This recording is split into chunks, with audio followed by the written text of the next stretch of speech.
लेकिन 14 जनवरी को आने वाली अगर संक्रांति के दिन इन 7 चीजों का दान जरूर कर देना।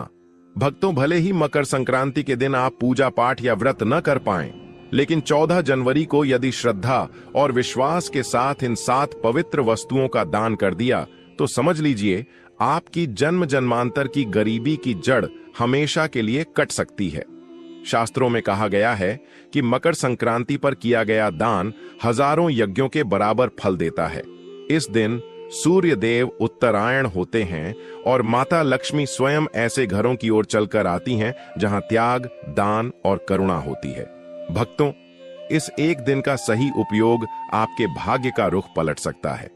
दरिद्रता पीछे छूट जाती है और घर में धन, सुख, समृद्धि और ऐश्वर्य का ऐसा प्रवाह शुरू होता है कि जिसकी आपने कभी कल्पना भी नहीं की होगी। इसलिए इस वीडियो को अंत तक जरूर देखिए, क्योंकि आगे बताई जाने वाली ये 7 चीजें आपके जीवन में चमत्कारी परिवर्तन ला सकती हैं। तौबा, तो आज की इस वीडियो में हम बात करेंगे 14 जनवरी मकर संक्रांति के दिन कौन सी भी पवित्र वस्तुएं हैं, कौन सी चीज ऐसी है जिनका दान करने से माता लक्ष्मी दौड़ी चली जाती है। तो आज हम इसी विषय पर बात करेंगे कि कितनी चीजों का दान करना चाहिए, कैसे दान करने चाहिए, किसको दान करने चाहिए और किस समय दान करने चाहिए, उनके संकल्प की विधि क्या है, कैसे उनको हाथ फेरना है और किस प्रकार से उनको दान देना है। यह संपूर्ण जानकारी हम इस वीडियो के माध्यम से आपके सामने प्रदान करेंगे। आपसे निवेदन है कि जानकारी यदि थोड़ी भी अच्छी लगे तो कृपया एक बार लाइक अवश्य कीजिएगा और जितना हो सके शेयर कीजिएगा, क्योंकि जब आप इस जानकारी को लोगों तक पहुंचाएंगे तो लोग सही विधि जान पाएंगे। अनेकों लोग हैं जो जानना चाहते हैं कि मकर संक्रांति पर दान करने के लिए कौन सी 7 वस्तुएं महत्वपूर्ण हैं, जिनका दान प्रत्येक हिंदू भाइयों को करना चाहिए। प्रत्येक हिंदू भाई बहन का कर्तव्य है कि 14 जनवरी मकर संक्रांति, जो कि साल में एक ही बार आती है, ना कि बार बार, अगर आप भी चाहते हैं कि नया साल 2026 आपके लिए वरदान बन जाए, धन प्राप्ति के योग बन जाए, धन के आने के सारे रास्ते खुल जा, माता लक्ष्मी घर में आए, तो यह हमारा अनुरोध है। इस पर्व का संपूर्ण फल प्राप्त हो, भगवान सूर्यदेव की कृपा आपको प्राप्त हो तथा जीवन में सूर्य का कोई दोष आपके जीवन में ना रहे। इसके लिए कमेंट बॉक्स में अवश्य लिखिएगा जय सूर्यदेव, क्योंकि मकर संक्रांति सूर्यदेव का बड़ा पर्व है और सूर्यदेव के निमित्त किया जाने वाला पाठ पूजन इस दिन बहुत अधिक फलदायी होता है। भक्तों, पूज्य गुरुजी ने कहा है कि हमारी 7 पीढ़ियां इसी पांडित्य कर्म में बीती हैं। इसीलिए हमारे पास हमारे पूर्वजों की देन वह सभी ग्रंथ और पुस्तकें हैं जो आज विलुप्ति के कगार पर हैं, और वहां से यह सभी संपूर्ण शास्त्रीय जानकारियां हम अब टीवी चैनल पर आपके लिए ले आते हैं। यदि आप चाहते हैं कि सभी व्रत त्योहारों की सही शास्त्रीय जानकारी जो पुराणों में लिखी है वह आपको मिलती रहे, तो कृपया चैनल के साथ जुड़ जाइए। अभी सब्सक्राइब कीजिए और बेल आइकन को प्रेस कीजिए। जब सब्सक्राइब का बटन दबाएंगे, वहां एक घंटी का निशान बना हुआ आएगा, उसको अवश्य दबाइएगा, तभी आपको हमारे सारे वीडियो प्राप्त होंगे, अन्यथा जानकारी छूट जाएगी। भक्तों, जानकारी आरंभ करते हैं और बात करते हैं 14 महत्वपूर्ण दान जो मकर संक्रांति पर करने से अनंत फल की प्राप्ति होती है। प्रिय दर्शकों, इस वर्ष मकर संक्रांति का जो पर्व है वह 14 जनवरी को मनाया जा रहा है। 14 जनवरी को ही सूर्य देव धनु राशि से निकलकर मकर राशि में प्रवेश करेंगे, क्योंकि मकर संक्रांति का जो निर्धारण है ना, वह इसी से होता है कि किस दिन सूर्य देव अपना राशि परिवर्तन करते हैं। संक्रांति वह दिन होता है जिस दिन सूर्य देव अपना राशि परिवर्तन करते हैं, और क्योंकि मकर राशि में प्रवेश कर रहे हैं, इसीलिए इसको मकर संक्रांति कहते हैं। इस दिन को उत्तरायण के नाम से भी जाना जाता है और खिचड़ी के नाम से भी जाना जाता है। यह दिन बड़ा महत्वपूर्ण है। दक्षिण भारत से लेकर उत्तर भारत तक, पूर्व से लेकर पश्चिम तक, पूरे भारत में यह भिन्न भिन्न नामों से मनाया जाता है।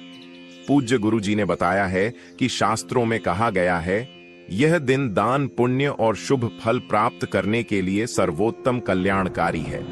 हमारे पूज्य गुरुजी कहते हैं कि इस दिन पर किया गया दान पुण्य अक्षय फल देता है। इस दिन पर किया गया धर्म पुण्य आपको अनंत फल प्रदान करता है और आपके जीवन में दुखों के अंत का कारण बनता है। अर्थात आपके जीवन में सुखों का कारण बनता है, आपके जीवन की परेशानियों का नाश करता है और अंतकाल आने पर मनुष्य के परलोक को सुधारता है। परलोक को सुधारता है। यहां जो आप दान करते हैं संक्रांति पर, उससे आपको अनंत पुण्य मिलता है, जिस पुण्य के फल से आप इस जीवन में सुख और समृद्धि प्राप्त करते हैं। सूर्य के आशीर्वाद से आपको उचित सम्मान प्राप्त होता है, तेज प्राप्त होता है, और जब अंत समय आने पर आप इस लोक से जाते हैं तो जो आपका अंतिम यात्रा होती है पृथ्वी से और भगवान के धाम जाने की उस लंबी यात्रा में, यह सभी आपके द्वारा किए जाने वाले जो दान पुण्य है काम आते हैं। यही दान पुण्य के प्रभाव से आपकी वह यात्रा सुगम होती है, और जो इन दिनों में दान पुण्य नहीं करते हैं वह उस यात्रा में भयानक कष्ट भोगते हैं। इसीलिए शास्त्र कहते हैं कि इस दिन आपको दान करना चाहिए। भक्तों, पूज्य गुरुजी कहते हैं कि हमारा काम आपको एक उचित और सही सलाह देने का है। अब आप हमारी सलाह मानिए न मानिए आपकी मर्जी, लेकिन भक्तों, पूज्य गुरुजी ने कहा, जो कोई भक्त सच मान से बताए हुए नियम द्वारा उपाय को करता है उसका बेड़ा पार हो जाता है। घर में सुख, समृद्धि, धन दौलत की कभी कमी नहीं होती। लेकिन भक्तों, अब प्रश्न यह भी आता है कि गुरुजी ऐसा क्यों कह रहे हैं, इसी दिन क्यों करना चाहिए, ऐसा क्या है? देखिए, कुछ घड़ी, कुछ नक्षत्र, कुछ योग महत्वपूर्ण होते हैं जिनमें दान करने से अधिक पुण्य की प्राप्ति होती है। इसीलिए यह जो दिन है यह अधिक पुण्य देने वाला और अक्षय पुण्य देने वाला है। इसलिए आपको इस दिन विशेष रूप से दान करना चाहिए। अब बात करते हैं कौन सी वह 14 वस्तुएं हैं जिनका दान आपको करना चाहिए जो कल्याणकारी है। किस मात्रा में करना चाहिए और कौन सी वह वस्तु है जिससे आपको इस दान को शुरू करना चाहिए। पहली बार दान कर रहे हैं तो कहां से शुरू करें, क्योंकि यूं तो यह जो दान है प्रतिवर्ष किया जाता है, लेकिन बहुत लोग ऐसे हैं जिनको अभी तक पता नहीं था, वह शुरू करना चाहते हैं। तो पहली वस्तु क्या है जिससे आपको शुरू करना चाहिए? तो सबसे पहले अगर आप शुरू कर रहे हैं ना, तो आपको उसे गोले से शुरुआत करनी चाहिए। 14 गोले आपको दान करना चाहिए। 14 गोले जो गोलागिरी होती है, जिसका आप पूजा में प्रयोग करते हैं ना, जैसे आप हवन करते हैं तो हवन करते हैं तो उसमें पूर्ण आहुति में गोला प्रयोग होता है। वही गोला 14 गोले आपको लेने हैं। वो उन 14 गोले का विधि विधान से आपको दान करना है। दान इन सब का कैसे करना है, हाथ कैसे फेरना, संकल्प कैसे करना है ना, इसकी जानकारी मैं आपको आगे दूंगा। पहले बता देता हूं कि आपको कौन कौन सी वस्तुएं हैं, वह जो उन 14 वस्तुओं में गिनी जा सकती हैं जो आपको दान देनी चाहिए। तो आप शुरुआत कर सकते हैं गोले से। इसे शास्त्रों में बड़ा ही पवित्र और बड़ा ही पुण्यदायी के साथ बड़ा ही उत्तम कहा गया है। शुरुआत करने के लिए श्रीफल से आप शुरुआत करें। यह देवताओं को अधिक प्रिय है और इससे अनंत पुण्य की प्राप्ति होती है। दूसरी वस्तु की बात करें तो दूसरी वस्तु आपको शुरू करनी चाहिए सुहाग की वस्तु से। दूसरी वस्तु जो महत्वपूर्ण वस्तु है, जिसका दान मकर संक्रांति पर विशेष रूप से किया जाना चाहिए, वह सुहाग की वस्तुएं हैं। तो इसके लिए आप एक सुहाग पिटारी बनवा सकते हैं। 14 सुहाग पिटारी बनवा लीजिए। 14 सुहाग पिटारी कैसे कि एक एक पिटारी में 14 सुहाग की जो वस्तुएं हैं ना, जो सुहागन महिलाएं प्रयोग करती हैं श्रृंगार में, उनको आप एक एक पिटारी में रखवाइए। इस प्रकार से 14 बॉक्स बनवा लीजिए, 14 पैकेट बनवा लीजिए और वो आप 14 सुहागन महिलाओं को देंगे। 14 श्रृंगार की सुहाग की वस्तुएं 14 जगह इकट्ठी करके 14 सुहागनों को दी जाती। ऐसा कहा जाता है कि जितना आप यह सुहाग बांटते हैं, यह कहें कि सुहाग की यह वस्तुएं बांटते हैं, उतना ही आपका सुहाग जो है दिनों दिन बढ़ता है, उसका जीवन उत्तम होता है, आपका दाम्पत्य जीवन उत्तम होता है। आपके बीच में जो दाम्पत्य जीवन में प्रेम है वह बढ़ता है और आप सुखपूर्वक आनंद प्राप्त करते हुए जीवन जीते हैं। आपके जीवन के कष्टों का नाश होता है, परमात्मा प्रसन्न होते हैं। इसीलिए जो सुहाग की वस्तुएं हैं ये आपको बांटनी। संगीत चाहिए। अब बात आती है कि क्या इसमें 14 4 वस्तुएं ही बांटी जा सकती हैं क्या? प्रिय दर्शकों, यह सामर्थ्य के अनुसार है। जिसकी इतनी सामर्थ्य है तो वह 14 से 14 सुहाग की वस्तुएं ले 14 पैकेट बनाए। अन्यथा आप संगीत केवल 14 वस्तुएं भी ले सकते हैं। जैसे आप 14 बिंदी के पत्ते ले लीजिए, या आप 14 सिंदूर की डब्बियां ले लीजिए, 14 मेहंदी के पैकेट ले लीजिए, जो भी आपकी सामर्थ्य में है ना उसके अनुसार, जैसा मैंने कहा, बिंदी के पत्ते लेने हैं वो ले लो, कोई भी एक आइटम भी ले सकते हैं। अर्थात सुहाग की एक वस्तु भी 14 पीस ले लीजिए और वह भी आप दान कर सकते हैं। अगर आप 14 न कर पाए तो अगर पूरी पिटारी बना पाए 14 पीस की 14 जगह तो वैसे कीजिए, अन्यथा केवल एक एक वस्तु, एक संगीत ही वस्तु लीजिए और वह 14 पीस ले, उसका भी दान कर सकते हैं। यह सब हमारी माताएं बहनें पहले भी दान करती आई हैं। यूं तो यह जो दान है वह अन्य समय पर भी किया जाता है, परंतु मकर संक्रांति पर इसका फल बहुत अधिक कहा गया है।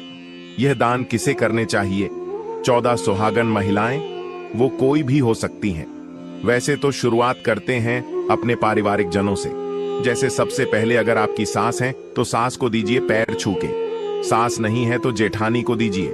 जो भी सुहागिन हैं जिनके पति अभी जीवित हैं उन्हें दिया जाता है। यह आप नंदों को दे सकते हैं या अन्य जो महिलाएं हैं जो सुहागिन हैं उनको भी दे सकते हैं। आवश्यक नहीं है कि केवल अपने सगे रिश्तेदारों को ही दें जो इस वस्तु का प्रयोग कर सके और इसका सम्मान कर सकें। ऐसी सुहागन महिलाओं को दीजिएगा। कई बार लोग केवल इसलिए, अरे नहीं, केवल परिवार की महिलाओं को ही दिया जाता है। नहीं नहीं, ऐसा नहीं है। यह दान किसी भी सुहागन महिला को दिया जा सकता है। आवश्यकता है कि वह इसका सम्मान करें। जो इसका सम्मान करें उस महिला को दीजिए, बड़ा कल्याणकारी होगा। तीसरी वस्तु की ओर आगे बढ़ते हैं। आप संक्रांति पर बर्तन बांट सकते हैं। हमारे यहाँ पर बर्तन बांटने का भी बड़ा फल है और बड़ा ही उत्तम नियम कहा गया है संक्रांति पर कि 14 बर्तन बांट। अब बर्तन में क्या बांट सकते हैं आप? जैसे 14 लौटे ले लीजिए, 14 लौटे लीजिए और उन 14 लौटों को बांटिए। अगर आप लौटे ले रहे हैं, बर्तन ले रहे हैं ना, तो ध्यान दीजिएगा, अगर तांबे का लौटा एक मिल जाए आपको तो बहुत उत्तम रहेगा, क्योंकि तांबे का दान मकर संक्रांति पर बहुत उत्तम कहा गया है। भगवान सूर्य के निमित्त तांबे का दान जो है कल्याणकारी है, तो एक लोटा तांबे का लीजिए। बाकी आप स्टील के ले सकते हैं, कोई दोष नहीं है। तो 14 लौटे ले लीजिए। 14 लौटे अगर बजट में ना हो तो 14 गिलास ले लीजिए। 14 गिलास बांट सकते हैं आप। 14 स्टील के बॉक्स जो आते हैं, छोटे छोटे टिफिन आते हैं, वह बांट सकते हैं। संगीत थाली बांट सकते हैं। इसके अतिरिक्त आप जो पूजा की घंटी आती है ना, जिसे गरुड़ जी कहते हैं, पूजा में जो प्रयोग करते हैं बजाने के लिए, वो घंटी बांट सकते हैं। उसका भी बड़ा फल कहा गया है। इसमें अब धातु की हम बात करें कि भाई धातु क्या होने चाहिए, किस चीज के बने होने चाहिए, हो तो वह तांबे के या पीतल के हो तो अधिक कल्याणकारी उत्तम फल कहा गया है। बाकी अपनी बजट और सामर्थ्य के अनुसार कोई भी ले सकते हैं। अच्छा, जब हम बर्तन दान कर रहे हैं ना, तो केवल खाली बर्तन दान नहीं किया जाता। खाली गिलास, खाली कटोरी, खाली टिफिन या खाली थाली और लोटा आदि दान नहीं किया जाता। उसमें कुछ खाद्य सामग्री अवश्य देनी चाहिए। खाद्य सामग्री कैसे? जैसे आप थोड़ी सी गजक डाल दीजिए, जितनी भी आपकी सामर्थ्य, थोड़ा सा गजक डाल दीजिए, रेबड्डी डाल दीजिए, पॉपकॉर्न, इस पे मूंगफली डाल दीजिए, इस प्रकार से, या खिचड़ी भर दीजिए, उसमें चावल भर दीजिए, उसमें कुछ ना कुछ आपको उसमें भर के देना है। खाली नहीं देना है, उसमें कुछ ना कुछ भर के देना है और द्रव्य दक्षिणा अवश्य रख के देनी है। इसका ध्यान रखिएगा। बर्तनों में आप दिए बांट सकते हैं। पूजा में दिया जो जलाया जाता है, दीपक जलाया जाता है, तो वह आप तांबे का या पीतल का दिया दान कर सकते हैं। वह बड़ा उत्तम फल देने वाला होता है। तो यह आप बर्तन दान कर सकते हैं। अगली वस्तु की ओर बढ़ते हैं। तो अगली महत्वपूर्ण वस्तु है वस्त्रदान। वस्त्रदान जो है ना, वह बड़ा कल्याणकारी है और उसमें भी यह शीत ऋतु होती है, ठंड बहुत होती है समय में, तो आप गर्म कपड़े बांटें। गर्म कपड़ों में क्या हो सकता है? आप शॉल ले सकते हैं, 14 शॉल बांट सकते हैं। 14 कंबल बांट सकते हैं। 14 कंबल नहीं, 14 स्वेटर ले लीजिए, स्वेटर बांट सकते हैं। इस प्रकार से ऊनी वस्त्र या ऊनी गर्म कपड़े जो है, जो भी आपकी बजट में आ जाएं, जितनी आपकी सामर्थ्य हो, वह 14 लेने हैं, 14 की संख्या में, और वो बांटने हैं। कैसे उनका हाथ फेरना है वो सब मैं आपको अंत में बता दूंगा। जैसा कि मैंने पहले भी कहा है, इसका बहुत अधिक उत्तम फल कहा गया है शास्त्रों में। हाँ, इसमें रंग आदि का कोई वो नहीं है। इसमें काला भी ले सकते हैं, नीला भी ले सकते हैं, कोई भी रंग ले सकते हैं। इसमें आवश्यक नहीं है कि किसी एक ही रंग का लेना है। ऊनी वस्त्र का दान बहुत अधिक कल्याणकारी कहा गया है। आप अधिक ना ला पाएं। बड़ा तो जुराब ला सकते हैं, ब्लाउज पीस भी बांटे जाते हैं, वह ला सकते हैं, या आप 14 आसन ला सकते हैं। 14 आसन लीजिए और 14 आसन दान कीजिए। इस प्रकार से आपको दान करना चाहिए। आपको ऊनी वस्त्र क्यों दान करना चाहिए? क्योंकि ऊनी वस्त्र जब आप देंगे इस सर्दियों में, तो आप किसी की पीड़ा का हरण कर रहे हैं, किसी का दुख दूर कर रहे हैं। आपके कारण उसका शीत जो है, उससे उसको राहत मिली है। इससे आपको पुण्य की प्राप्ति होती है, जिसके फल स्वरूप आपके जीवन के संकट दूर होते हैं। आर्थिक परेशानियां हैं वह दूर होती हैं और भगवान का आशीर्वाद प्राप्त होता है। और जब अंत समय आपका अंत सफर में आप निकलते हैं, तो गरुड़ पुराण कहता है कि जिन्होंने यह ऊनी वस्त्र, गर्म कंबल आदि दान किए होते हैं, वह उस समय पर जब उनकी अंतिम यात्रा अर्थात पृथ्वी से और भगवान के जाने तक की यात्रा होती है, उसमें एक ऐसा स्थान भी आता है जहां बहुत अधिक शीत होता है, बहुत अधिक ठंड होती है, बर्फीली हवाएं होती हैं। तो वहां उस मनुष्य को इस ऊनी वस्त्र दान करने के पुण्य के प्रभाव से उस शीत में बचने के लिए वस्त्र प्राप्त होते हैं। इसीलिए आपको यह दान करना चाहिए।